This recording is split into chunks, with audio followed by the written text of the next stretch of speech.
Hey everybody, Dr. Terri back with a little video short. This time I'm going to talk about sleep. I talked about foods. I'm going to talk about sleep because with the right foods and enough sleep, you're going to have the energy to move your body. So let's talk about sleep. I think probably the number one thing that people have a misconception about is the impact that light has on your ability to have a full night's rest.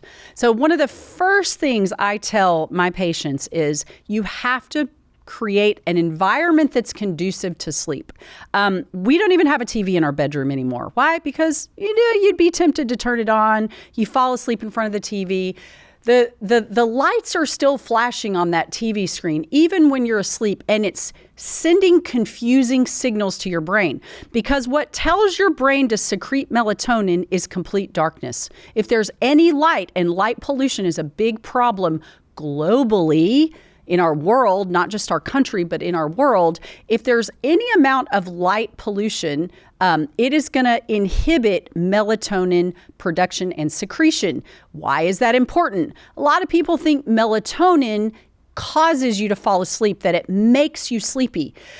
Well, that's actually not true. Melatonin is released when we sleep, and it does tell our brain it's time to wind down and go to sleep. But melatonin is a powerful hormone that plays a huge role in inflammation. You've heard us talk about inflammation. We will continue to talk about inflammation forever and ever because it's the number one problem that's causing all these chronic diseases. But melatonin plays a huge role in inflammation, in decreasing inflammation. Great studies on melatonin and decreasing cardiovascular disease, which is root causes inflammation, cancer, which is root causes inflammation. And now we're seeing Alzheimer's disease, dementia. These are things we've talked about in several of our episodes. And when we're not getting enough melatonin production, it impacts that. Now, another thing that impacts melatonin production is like any other hormone in our body, age. There are age-related declines in melatonin. Another group that we're seeing very low melatonin levels in is our kids. Small children, especially teenagers. Why?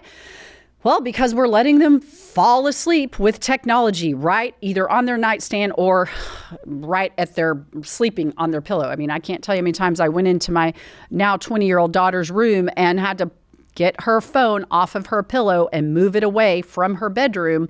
Not only is that light producing, haven't even talked about 5G and all the signaling from the cell signals, how that causes a problem, but just the light is preventing a full night's sleep. Now that kid may think they slept through the night, but what happens is it prevents you from getting into deep REM sleep. And that's where the magic anti-inflammation happens. That's where the body is getting rid of toxins in the brain from your stressful day. So making a dark room is probably the number one thing that people don't think of when it comes to sleep. The other thing that I see so many people do is they're on their phones before they go to bed and just scrolling through social media, looking at videos. That stimulation of your brain continually right before you go to sleep inhibits deep sleep. Again, it's disrupting melatonin. The best thing you can do, like for myself, I have to have my brain to wind down at night. Well, I have my, Apple, my iPad with iBooks on it, and I have it on dark mode turned all the way down. So the screen is black. The letters are barely visible. So I'm reading, but it's in such a dark way that it tells my brain it's time to fall asleep. So there are things that we can do ritually to help us sleep. Another thing, take a hot bath with magnesium flakes or Epsom salts. We've talked a lot about magnesium deficiency. When you're laying in a bathtub full of magnesium or Epsom salts, which have magnesium in them, it does absorb through your skin. Your skin's your largest organ. So that's another thing that can really help induce sleep. Of course, taking melatonin supplements is also very important. And, not having stressful conversations right before bed, having some sort of ritual that tells your brain and your body it's time to go to sleep and it's time to move into sleep. The other thing that happens, it's really interesting, is you need to go to bed at a decent hour. You know, a lot of people will stay up till 10, 11, 12 o'clock at night, and then their body naturally, as the sun comes up and light starts filtering through your bedroom window, it tells your brain it's time to wake up. Melatonin levels come down, your brain starts waking up. So if you didn't fall asleep till 12, 1 o'clock in the morning, you've really essentially gotten 5 hours of sleep, right? So it's really important to go to bed early enough and not do stressful things. If you noticed, now I used to think this is because when I was a nurse, I was a night shift nurse for a long time. And I would, what I know even to this day, if I stay awake after 10, 11 o'clock, it's very hard for me to fall asleep, and I don't fall asleep well. I used to think that was my body trained for night shift, but I haven't done night shift in 25 years. What we found is it really has to do with melatonin production.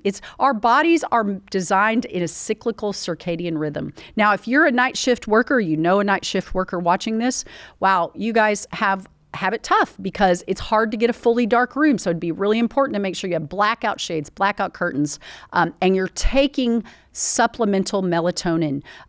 My daughter was a night shift emergency room nurse forever. High stress night, come home trying to go to sleep during the day. And it was a real problem. She was taking 10 to 20 milligrams of melatonin, which would help get her into that sleep state, dark room, and getting a full 8 hours. I mean, 7 to 9 hours, but wow, 8 hours is so vitally important. So we've talked about making a dark room, getting away from electronics, try to limit stressful conversations or stressful emails or working. And I hear this from patients all the time. They have their computers in their bed with them and they're working and answering emails, and then they wonder why they can't fall asleep and they wake up 2 to 4 in the morning. That's a problem. Another thing you can do to help move yourself into a restful night's sleep is limit your alcohol intake before bed. Alcohol has been shown, and I've had patients that wear their Apple Watches or wear their Oura rings, and they can see the difference in their deep sleep the next day when they look at their watches or their technology in nights where they overindulged in wine with dinner or something like that. It really can inhibit your sleep cycle.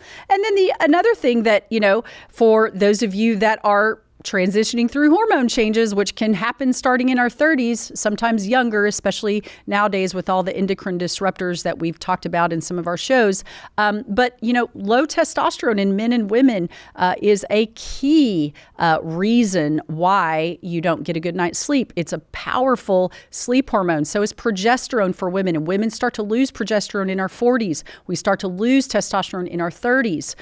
The number one thing that every patient says, especially men, the first thing that improves once they get their testosterone levels up and optimized is sleeping through the night. Falling asleep isn't always the problem, but staying asleep, not waking up. This is what people say. I wake up at 2 to 4 in the morning. I can't shut my brain off. That is a big indicator of a testosterone insufficiency. There's some other things that we could do to calm our brain because we're high stress. If you're a high stress person, you have a high stress lifestyle, supplements like suntheanine, L-theanine in the form of suntheanine. It's a brain neurotransmitter that's a calming to your brain. Relora is another natural supplement that calms the brain down. We have a supplement in our office called Qui-Calm, and it has holy basil, Relora, and suntheanine. And it is amazing to just calm your brain down so you can get really good sleep. Another one is hinoki oil. Hinoki oil is, and it's all one word, it's not two separate words.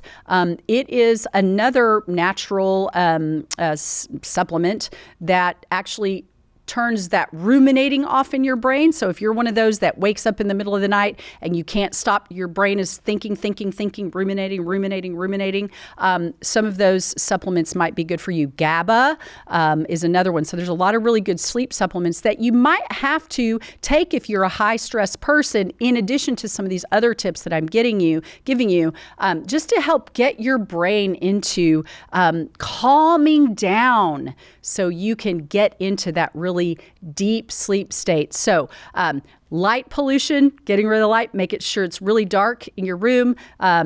taking extra melatonin, especially if you're over 40, and sometimes even younger, especially if you're a night shift worker.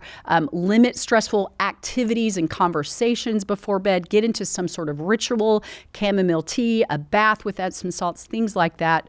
And then, of course, you might have to do some supplementation with L-theanine, sun-theanine, Relora, holy basil, and hinoki oil, and even melatonin to help you get into that deep, restful sleep. Hope this was helpful, and get some sleep.